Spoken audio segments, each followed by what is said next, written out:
Leadership রোলে যারা আছেন তাদের তো আসলে পিপল নিয়ে কাজ করতে হয়। পিপলের পারফরমেন্স যদি ইমপ্রুভ না হয় তাহলে কিন্তু আপনার দলগত পারফরমেন্সও খারাপ হবে এবং আপনার কিন্তু ম্যানেজমেন্টের কাছে কোশ্চেনেবল হতে হবে। সো টিমের মাইন্ডসেটের একটা উদাহরণ দিই। সাপোজ ধরেন আপনার টিমে চারজনের ভিতরে দুইজন পারফরমেন্স খারাপ করেছে, একজন হচ্ছে এক্স এবং একজন হচ্ছে ওয়াই।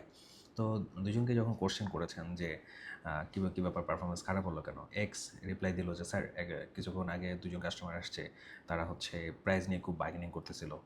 সো এটা আসলে স্যার আমার কোনো দোষ না, আমার কিছু করার ছিল না।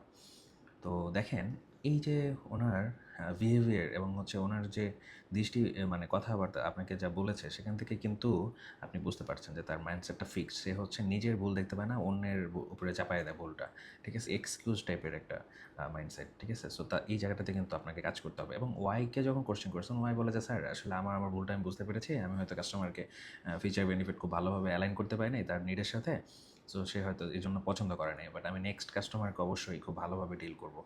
সো দেখেন, ওয়াই কিন্তু নেক্সট টাইম অবশ্যই ভালো করবে, কারণ কি সে নিজের ইমপ্রুভমেন্ট এরিয়া নিয়ে চিন্তা করছে, আর এক্স কী করছে, সে অন্যের উপর চাপাই দিছে।